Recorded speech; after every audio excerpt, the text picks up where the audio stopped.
It's like the Adivashi Rebel Group to come to the mainstream ahead of Republic Day.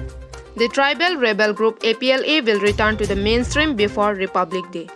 More than 40 members of the Adivashi People Liberation Army APLA will surrender before January 26, its commander Sahil Munda said.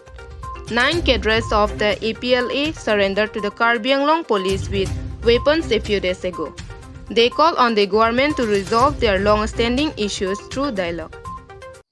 जोहार नमस्कार आदिवासी people liberation army था आपला हेना देखो साहिल मुंडा मैं और दीर्घदिनर पर आमी जी आदिवासी जनगोष्ठीर साथत आमी जी हस्त्र संग्राम कर आइसिलो गतिके आमी एटा कथा स्पष्ट कर दिबले खुजिছো आमी आदिवासी पिपल लिबरेशन आर्मी था आपला संगठन कोनो नतुन संगठन নহয় और एक पुराना संगठन मैं विभिन्न समस्यार पर मैं मीडियार जोगेते सोशल मीडियार जोगेते हक मैं विभिन्न ठाइर पर मैं जनाइसिलो जे गतिके এই সংগঠনখন কোনো মানে নতুন সংগঠন নহয় आलनार पर मैं যেতিয়া आलनात থাকোতে মোক आलनार হেনাদক্য নিৰ্মল তিৰ্কি পিতাৰ ডাঙৰ মানে তাহাঁতৰ দুইটাৰ ভিতৰত মদ বিনিময় নোহোৱাৰ কাৰণে তেওঁৰ ভিতৰত মানে কাজিয়া হৈ থকাৰ কাৰণে যে এক মানে ডিভাইডেড হ'বলগীয়া হৈছিলে সেই ডিভাইডেড হোৱাৰ কাৰণে যে আদিবাসী জনগোষ্ঠীৰ ছাত্ৰত যে মই এক বিশেষ মানে আগভাগ লৈ মই আলনাৰ লগত কাম কৰি আছিলোঁ গতিকে মই চাই পালোঁ যে আলনা হৈ আমি কাম কৰি আমি একো সুবিধা নাপালোঁ লেকিন সুবিধা নোপোৱাৰ ছাত্ৰতো মই নিজে আত্মসমৰ্পণ কৰিবলৈ গৈছিলোঁ চেলেণ্ডাৰ কৰিব গৈছিলোঁ সেইটোও মই সুবিধা নাপালোঁ সেইকাৰণে মই নিজৰ চিপাহীক লৈ মই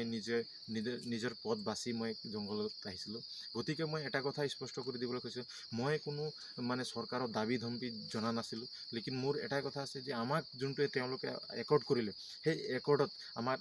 মানে আমি অধিকাৰ পাব লাগে সেই একৰ্ডৰ জৰিয়তে আমাক সামিল কৰিব লাগে সেয়াই মোৰ দাবী আছে আৰু গতিকে অসমৰ জনগোষ্ঠীৰ আদিবাসী জনগোষ্ঠীৰ ছাত্ৰত অসমৰ আদিবাসী জনগোষ্ঠীৰ ছাত্ৰত আমি যি হস্ত্ৰ সংগ্ৰাম কৰি আহিছিলোঁ দীৰ্ঘদিনৰ পৰা সেই সমস্যা সমাধান কৰিবলৈ ক্ষেত্ৰত আমি মানে জংঘলত অহাৰ উদ্দেশ্য নহয় লেকিন আমাৰ একটা উদ্দেশ্য আছে যে আদিবাসী জনগোষ্ঠীৰ যি মূল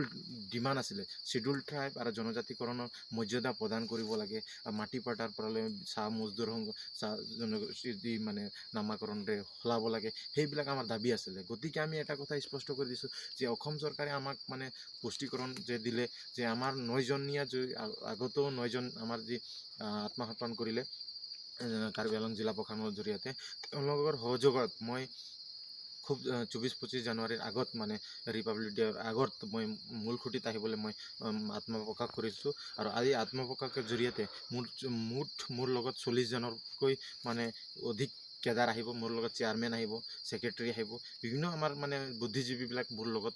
ওলাই আহিব আৰু মই এটা কথা স্পষ্ট কৰি দিব বিচাৰিছোঁ আমি মানে কাৰ্বি আংলং জিলা আৰু